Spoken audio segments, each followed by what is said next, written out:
एक बहुत ही बड़ा इंसिडेंट आपको याद होगा हिस्ट्री से, कोमागाटा मारू इंसिडेंट ऑफ 1914, जहां पे कोमागाटा मारू एक शिप था जो इंडियन डायस्पोरा को कैरी कर रहा था, right. Japanese ship Komagata Maru which was carrying 376। Canada की तरफ से, एक एडवांस्ड कंट्री है तो कनाडा की तरफ से काफी मदद मिला करती थी, काफी एड मिला करती थी टू इंडिया। पहला न्यूक्लियर टेस्ट किया पोखरान में, स्माइलिंग बुद्धा टेस्ट हुआ हमारा, और यह कहा जाता है कि इस टेस्ट के अंदर जो प्लूटोनियम इस्तेमाल किया गया था वो यूज किया गया था from a nuclear reactor which was supplied by Canada under the CIRUS. जैसे ही जस्टिन ट्रूडो की सरकार आई 2015 से लेकर 2025 तक, we saw deterioration between India and Canada relationship. नमस्कार दोस्तों, स्वागत है आप सभी का राहुल वर्स में। आज हम लोग चर्चा करने वाले हैं G7 मीट के बारे में, which is going to happen very shortly. G7 meet is going to happen in Canada. Host nation Canada के जो प्राइम मिनिस्टर है मार्क कार्नी ने बहुत ही डीले के बाद इवेंचुअली इंडिया को इनविटेशन एक्सटेंड किया। Mark Carney invites Prime Minister Modi to G7 summit despite strained ties between Canada and India। तो आज हम लोग इस वीडियो लेक्चर में समझेंगे ये डेवलपमेंट इतनी इंपॉर्टेंट क्यों है। इस वीडियो लेक्चर में आपको एक ओवरव्यू मिलेगा इंडिया और कनाडा के रिलेशंस के बारे में। हम लोग समझेंगे कि ये रिलेशंस स्ट्रेन्ड क्यों हुए, और ये इनवाइट काफी देर के बाद आया। After lot of delay dallying the invite eventually came. You can see here Canada's Prime Minister faces backlash after inviting India's prime minister Narendra Modi. तो इस डिस्कशन के अंत में हम लोग एक सवाल का जवाब देने की भी कोशिश करेंगे, क्या इंडिया और कनाडा के रिलेशंस रीसेट हो रहे हैं। It's a very important discussion from UPSC civil services perspective. So let's begin our discussion. सबसे पहली चीज जो जाननी पड़ेगी हमें वो है G7 के बारे में। ये G7 क्या है? It is group of 7 countries, group of 7 developed democracies. ये एक बहुत ही इंपॉर्टेंट ब्लॉक है at the world level of the advanced economies. अब इस एडवांस्ड इकोनॉमी के ग्रुप में कौन कौन मेंबर्स हैं? Members are these: France, United States of America, UK, Germany, Japan, Italy और कनाडा। 7 मेंबर्स हैं। अगर आप देखोगे all these are advanced industrialised countries. It was formed in 1975, इसलिए ध्यान रखना है 1975 में इसकी शुरुआत हुई थी एज G6। पहले केवल 6 कंट्रीज थे, फिर इवेंचुअली 7 हुए। उसके बाद रशिया ने भी इसको मिड में ज्वाइन किया था फ्रॉम 1998 टिल 2014। रशिया भी इसका मेंबर था, G7 से G8 बना था, लेकिन रशिया को बाद में एक्सपेल आउट कर दिया गया because of the Crimean crisis. और ध्यान रखना है since last 51 years G7 conducts annual summits, और इस बार की जो एनुअल समिट है वो कनाडा में है। और आपको ये जानने की जरूरत है कि ऑल दो G7 कंट्रीज है, एडवांस्ड इकोनॉमी से, लेकिन पिछले कुछ सालों से India is also invited. Looking at India's importance, तो इस डिस्कशन में हम लोग जानेंगे कि इतनी देर के बाद जो इनवाइट आया ये क्यों आया। इन फैक्टर्स को भी हम लोग एनालाइज करने की कोशिश करेंगे। So India has continuously attended G7 summit since 2019। इस बार लग रहा था कि इनवाइट नहीं आएगी, लेकिन eventually at the last moment invite has come and the Indian prime minister is also going to attended. उसके ऊपर हमारी नजर जरूर रहेगी। लेकिन आप सभी को ध्यान रखना है G7 हमारे लिए बहुत जरूरी बन जाता है। क्यों? क्योंकि यहां पे इसका 50th एनिवर्सरी है। 1975 में इसकी शुरुआत हुई थी, अभी 2025 यानी कि 50 साल हो चुके हैं, इसीलिए 51st समिट है। And it is being held in Canada. Canada में होने वाला है जून 15 से जून 17 2025 तक ये समिट चलेगी। It is happening in Alberta in Canada, इसको भी नोट करना है। और G7 की जो प्रेसिडेंसी है वो रोटेट होते रहती है। हर एक कंट्री, अब जैसे after Canada the next country would be hosting it. Canada का टाइम हर 7 ईयर्स के बाद आता है approximately. Canada has held previous summits also 1981 में, 88 में, 95, 2002, 2010 एंड 2018 में भी कनाडा ने प्रेसिडेंसी को होल्ड किया था और उन्होंने ही समिट्स को कंडक्ट किया था। इस साल की समिट में अनुमान यह है कि there would be focus on addressing global security concerns. There is a lot of conflictual zones right now in the world. Health issues के ऊपर डिस्कशन होगी, क्लाइमेट चेंज के बारे में, आपकी साइबर सिक्योरिटी के बारे में, ocean and women and girls education, इसके ऊपर भी फोकस रह सकता है। ठीक है, तो हम लोग G7 समिट का जो भी डेवलपमेंट होगा उसके बारे में चर्चा जरूर करेंगे। लेकिन अभी फिलहाल अंडरस्टैंड करते हैं इंडिया और कनाडा के बीच क्या हुआ था जिसकी वजह से रिलेशंस स्ट्रेन हुए, और अभी हम उसको रीसेट हो रहा है कि इस तरह का सवाल क्यों उठा रहे हैं। तो सबसे पहली चीज मैं चाहता हूं कि आप ये वीडियो देखिए जहां पे मैंने इंडियन फॉरेन पॉलिसी का ओवरव्यू डिस्कस किया। I discuss the Indian foreign policy through 3 terms: Nehruvian idealism, strategic realism and economic pragmatism. और मैंने आपको बताया कि इस फ्रेमवर्क को आप इस्तेमाल कर सकते हो टू अंडरस्टैंड द रिलेशंस और overview of relations with any country, and it's same for Canada as well. अगर इंडिया कनाडा की रिलेशंस को हम लोग देखें तो प्री 1947 भी हमारा कुछ कनेक्ट जरूर था, क्योंकि इंडिया और कनाडा का डायस्पोरा का कनेक्ट है। ब्रिटिश रूल था इंडिया में, कनाडा में भी ब्रिटिश एडमिनिस्ट्रेटिव सेटअप ही है, तो उसका भी काफ़ी ज़्यादा इंस्पिरेशन है। Similar kind of political setup आपको मिलेंगे, strong centre, it's a federation with a strong centre. Canada में, इंडिया में भी आपको कुछ उसी तरह का सेटअप मिलेगा। It's a union of state where the centre is very strong. अगर आप देखोगे ओवरव्यू को, हम लोग इसको डिफरेंट फेजेस में डिवाइड करके समझेंगे, 1947 से लेकर 1960s तक। यहां पे अभी तक आपने गेस कर लिया होगा, आइडियलिस्टिक नोशन जरूर मिलेगा इस रिलेशनशिप में। 1970s 1990s में इंडिया की फॉरेन पॉलिसी में स्ट्रेटेजिक रियलिज्म आ गया। तो इससे होगा क्या कि अगर समझ लो वेस्टर्न ब्लॉक है तो कहीं ना कहीं उसके साथ हमारे रिलेशंस थोड़ा सा स्ट्रेन रहेंगे। और 1991 के बाद तो मैंने कि 21st सेंचुरी में मैं कहूंगा after 2000 India is a huge market, India is huge population, तो रीसेट होगा ही होगा, यानी कि इकोनॉमिक कोऑपरेशन ज्यादा बढ़ेगी। तो इसी को समझेंगे through these phases. Again, pre 1947 India और कनाडा का, जैसे मैंने आपको बताया, they were a part of British empire only. तो कहीं ना कहीं इनका जो एडमिनिस्ट्रेटिव स्ट्रक्चर है, पॉलिटिकल सेटअप है, it is largely inspired from the British policies, British setup only. Even before independence, बहुत सारे Indians, they were in Canada. Indian diaspora in Canada was again at that time it was low but slowly and steadily rising. आप देख सकते हो during our freedom struggle also बहुत सारे हमारे freedom fighters हो गए, लो हो गए, दे टुक द रेफ्यूज और they were centred in and around Canada and some parts of United States of America as well. एक बहुत ही बड़ा इंसिडेंट आपको याद होगा हिस्ट्री से, कोमागाटा मारू इंसिडेंट ऑफ 1914, जहां पे कोमागाटा मारू एक शिप था जो इंडियन डायस्पोरा वो कैरी कर रहा था, right? Japanese ship Komagata Maru which was carrying 376 south Asian immigrants. It sail to Vancouver और वहां से उसको वापस भेज दिया गया, and most of the passengers were from Punjab. This was considered one of the inhuman acts of Canadian government, which was also acknowledged by Justin Trudeau, right? So हमारा कोई ना कोई कनेक्ट है प्री इंडिपेंडेंस भी, लेकिन मेन रिलेशनशिप स्टार्ट हुई after 1947, India got independence. और जैसे कि मैंने आपको बताया, from 1947 to 1960s you will find our foreign policy was quite idealist, मतलब हमारी रिलेशंस जो है ऑलमोस्ट सभी कंट्री के साथ अच्छी ही रहेंगी। तो इनिशियली काफी वार्म था, एक कॉमनवेल्थ ब्रदरहुड की फीलिंग थी इंडिया और कनाडा के बीच। इंडिया और कनाडा ने अपनी डिप्लोमेटिक रिलेशनशिप एस्टैब्लिश कर दी 1947 में ही। दोनों ही पार्लियामेंट्री डेमोक्रेसीज थे, दोनों का ही कनेक्ट था ब्रिटिश एम्पायर के साथ, दोनों ही कॉमनवेल्थ के मेंबर्स भी बने।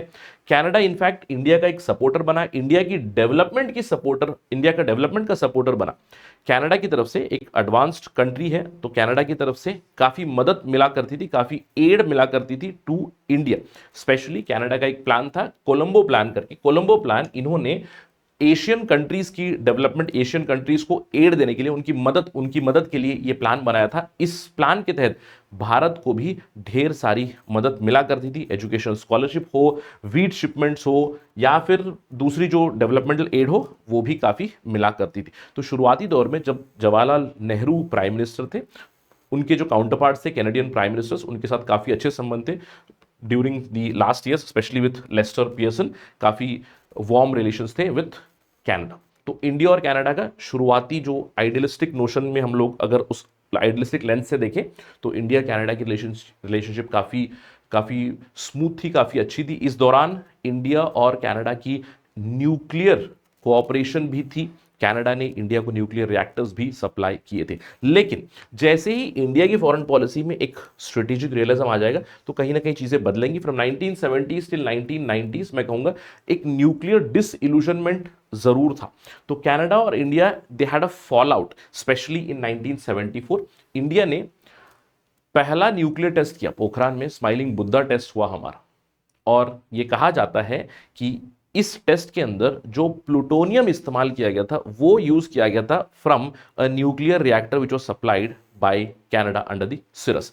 कनाडा और इंडिया की न्यूक्लियर रिएक्टर न्यूक्लियर कोऑपरेशन थी, तो उनका जो रिएक्टर था उसी से हम लोगों ने ये इस्तेमाल किया था। उसके बाद कनाडा ने अक्यूज किया इंडिया को of peaceful violating the peaceful nuclear use agreement. India ने एनपीटी को साइन नहीं किया, इंडिया ने सीटीबीटी को साइन नहीं किया, तो कनाडा ने इंडिया के साथ अपनी न्यूक्लियर कोऑपरेशन को सस्पेंड कर दिया।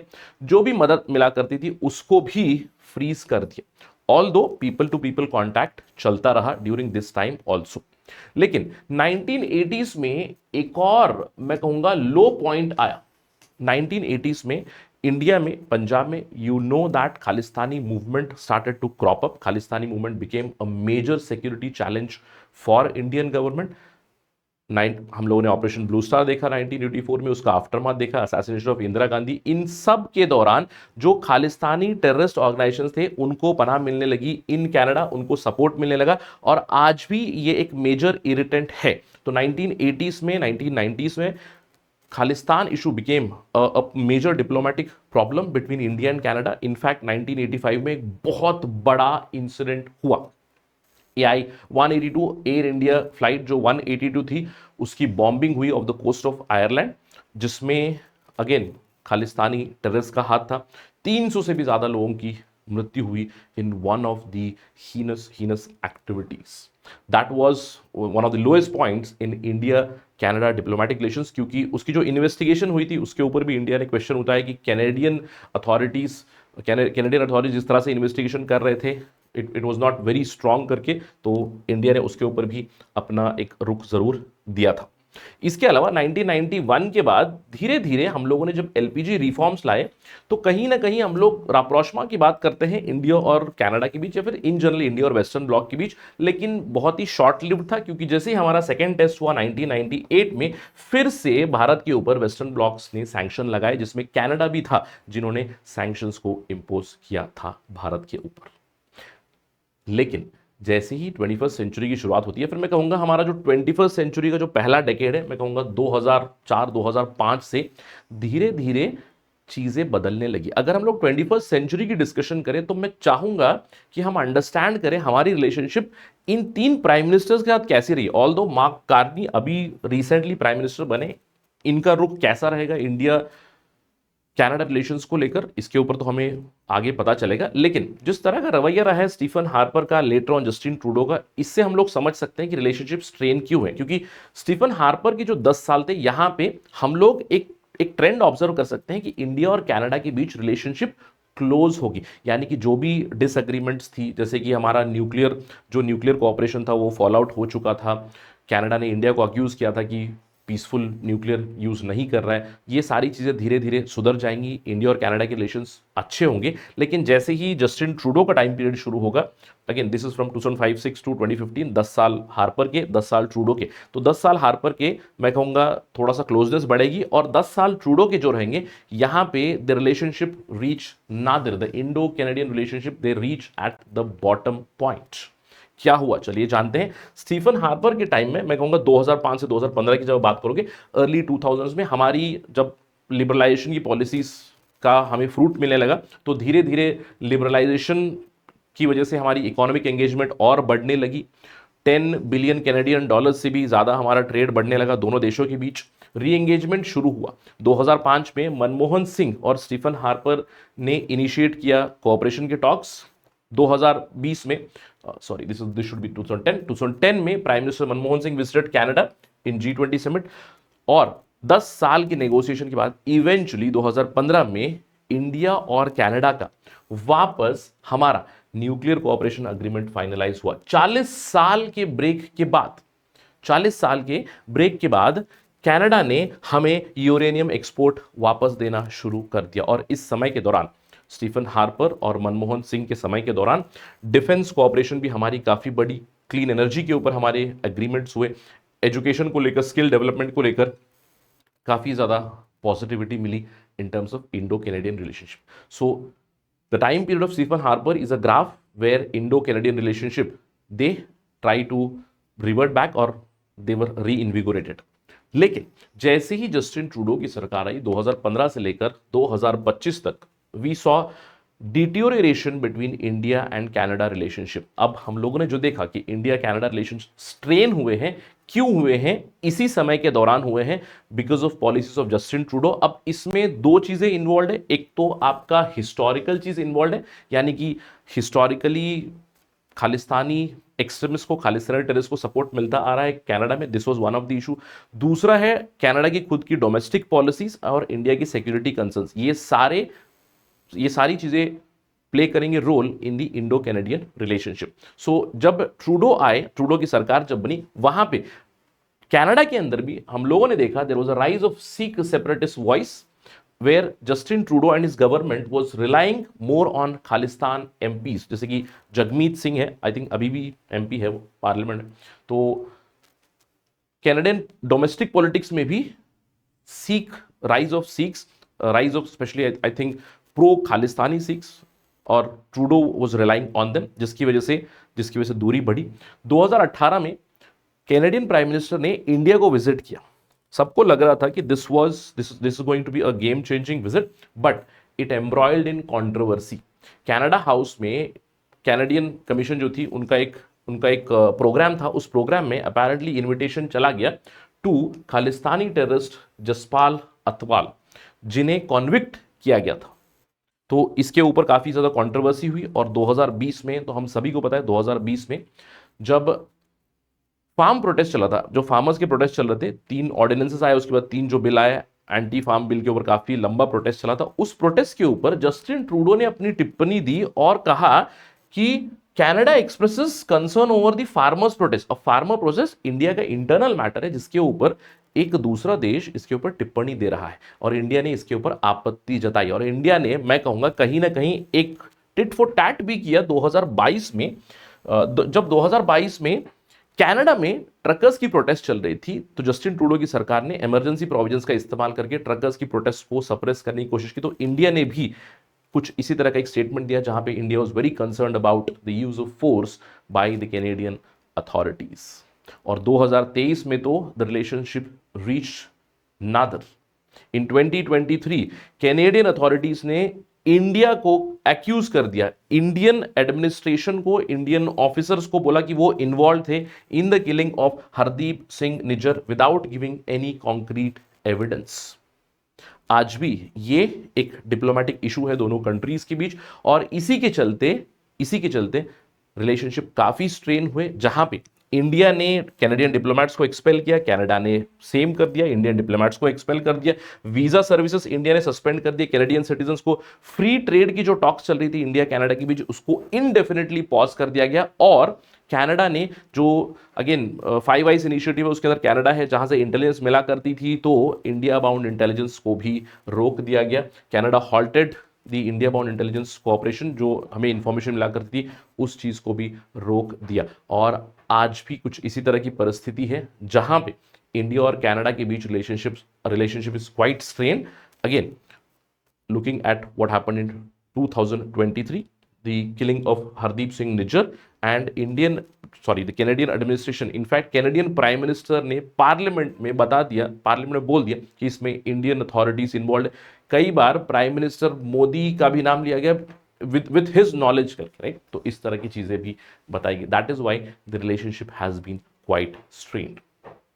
और सबको लग रहा था कि इस बार की G7 समिट जो कनाडा में होने वाली है, वहां पे शायद इंडिया को इनवाइट ना आए, और सभी देशों को इनविटेशन तो चला गया था, G7 को तो जाना ही है। G7 के साथ जो दूसरे पार्टनर कंट्रीज है उनको भी जाता है। पिछले कुछ सालों में ऑस्ट्रेलिया हो गया, साउथ कोरिया हो गया, यूरोपियन यूनियन के जो देश है, यूरोपियन यूनियन है, वो तो पहले से इन्वॉल्व होता है, तो इन देशों को भी जरूर इनविटेशन जाता है। लेकिन इस बार इंडिया को बहुत ही डिलेड इन्विटेशन मिला।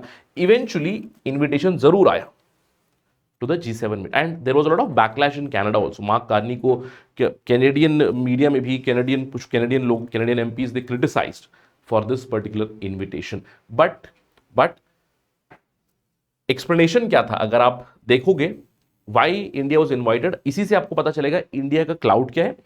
There are certain countries that should be at the table for discussions and it makes sense that India should be there. अब सवाल उठता है, सर एक तो इंडिया को इन्विटेशन क्यों आया? देखिए, उसके मल्टीपल फैक्टर्स है, उसको अगर आपको अंडरस्टैंड करना है तो दो चीज़ों से अंडरस्टैंड करना पड़ेगा। एक तो ग्लोबल डायनामिक्स है। अब जियोपॉलिटिकल रियलिज्म कुछ इस तरह की है जहां पे इंडिया को कोई नेग्लेक्ट कर नहीं सकता है। क्यों? क्योंकि India is the fourth largest economy, soon to be the third largest economy, ignore नहीं कर सकते। जो एलाइज हैं, जो G7 के एलाइज हैं, यूएस हो गया, यूके हो गया, फ्रांस हो गया, इनके साथ भी हमारी रिलेशनशिप काफ़ी स्ट्रांग है। तो प्रेशर फ्रॉम एलाइज भी आया कि कनाडा को इनविटेशन भेजे इंडिया को, इवेंचुअली इनविटेशन आया। अल्टीमेटली ग्लोबल इमेज भी बरकरार रखनी है कनाडा को, पार्लियामेंट्री डेमोक्रेसी कहते हैं, रूल ऑफ लॉ कहते हैं, इस तरह की बात करें तो ऑप्टिक्स भी मेंटेन करना है, क्योंकि जस्टिन ट्रूडो का popularity was at all time low. Justin Trudeau की जो डोमेस्टिक पॉपुलैरिटी वो काफ़ी डिक्लाइन हुई, और अब जब मार्क कार्नी आए हैं वो कहीं ना कहीं, आई वुडंट से रीसेट की बात कर रहे हैं, but it's a mature step, it's a very diplomatic step inviting India. अब इसके अलावा इंडिया का माइट तो है ही, इंडिया को कोई नहीं इग्नोर कर सकता एट द ग्लोबल लेवल। क्यों? शेयर हमारी डेमोग्राफिक स्ट्रेंथ जो है, right, we have a population of about 1.45 crore. Census जब आएगा तो और एक्यूरेट डेटा मिलेगा।